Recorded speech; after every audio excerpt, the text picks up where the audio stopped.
Hi, this is Andy Collin and Chris Pomeroy from Growing Up Aspen, Adventures of the Unsupervised, and we are here with our podcast Movie Chat with some of our local students and friends that went off into the movie and entertainment industry. Today we are here with Laurel Carini, who you may recognize in the background of many TV shows, or you might recognize her voice on Transylvania 2. Here's Laurel Carini. So, do you have some favorite films? Like, what kind of movies do you like?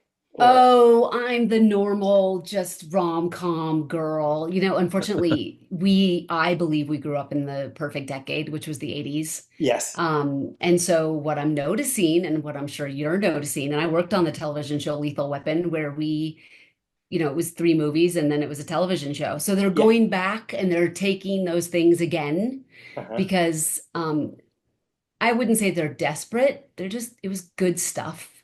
It was just Huh. good stories back then, right? I've I mean, always no one wondered. can think of anything different. Well, I've always wondered if it was partly because of licensing. In other words, the movie is 10 years old, and it's getting close to where Lethal Weapon or whatever the property is past the extension of how old it is. Yeah. That they now, if they do another property, it keeps the license going. I know some studios do that for that purpose, and some don't. But I just, it feels to me like some of it is that. But you're Yeah. right. The '80s was really classic. Yeah, it's like, the Sleepless in Seattle, those kind of those are my movies that I go back to, but Shawshank Redemption, another classic, right? Yeah, I made my kids watch all of those. yeah, And what's crazy is I know three of the people in Shawshank. My kids went to school with them, and they're obviously older. We were so young then. right.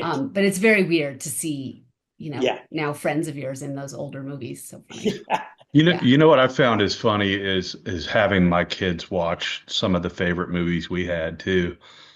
Is some of them are completely not relevant anymore. Yeah. Uh, I think I might have talked about this in an earlier thing, but I made the kids watch Animal House, and it was, or not Animal House, Blues Brothers, the Blues Brothers. yeah. And my kids were confused. They're like, what is that, a mall? What is that? And I was like, yeah, they're Oh, it's driving through the funny. mall. And you remember the scene where they're like, oh, there's Swatch and there's all these brands that aren't around anymore. And they were Yeah, totally yeah. confused.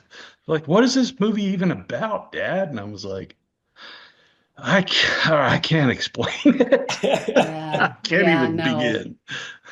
No, we're Well, just we're just older. That's all. Yeah. well, also, Fast Times at Ridgemont High started a whole genre of teen movies like that. Yeah. Yeah. Hardly Wait was one, and I mean, uh, American Pie. You know what I mean? It was like there's a whole different generations had their own version of that, but it sort of started the teen movie like that started in the '80s, I think. I Yeah. don't remember an '80s movie with a bunch of kids hanging out doing stuff. Like Porky's and what were the other ones? Yeah, but that was the on the edge fringe stuff. I'm talking like mainstream. Yeah, yeah, yeah, yeah. Well, there Yeah. was the one that was the Boogies movie. What was that called? Boogie Nights, but that No, was no, much no. older. I'll think of it. But The Boogies in Aspen you're talking about? yeah, yeah, he was in one of those movies was about his group of friends. I'll think of it. I can't think of it right now. I miss Boogies. Yeah. I miss Well, it. before Boogies was Shlomo's. I miss it. Yeah, yeah. Yeah, Shlomo's. I worked there for a few years Yeah.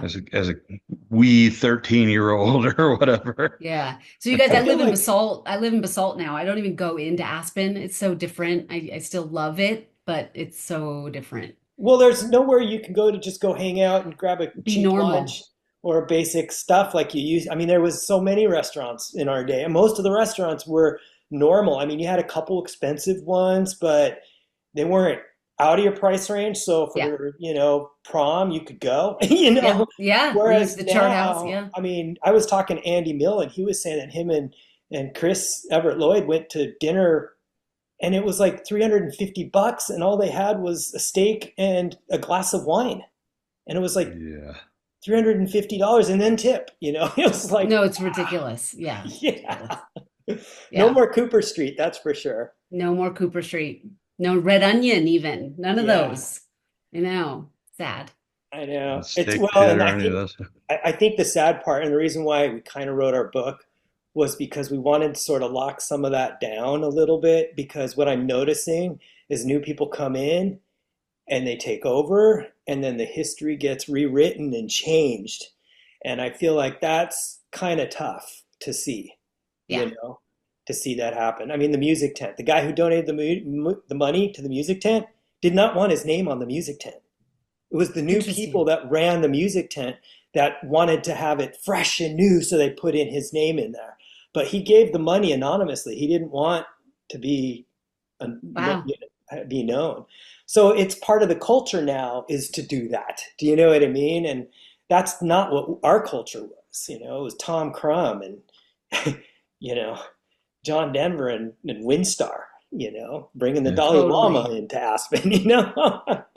Totally. The movie I was thinking of was American Graffiti, but it was a little before the 80s. Yes. Actually. Okay, you're right. American Graffiti was, but yeah, that was high school too. Yeah. Yeah. Yeah, and a bunch of those people were in it. You're right. Yeah. That was classic. That one was the classic. Yeah, that definitely was. Yeah. That was a George Lucas too. Yes, I'm looking it at was. it. I'm looking at it on IMDb. I think it was before Star Wars. Yeah. It was, and it didn't quite do so well, so it was having issues with Star Wars, I think. That's why he got some of his other buddies to come in, if I remember correctly. And then he became a giant. It's so... Yeah.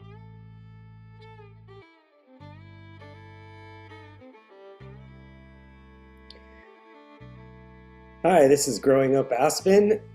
Glad you enjoyed that last little blast, and I hope you stick around for a few more.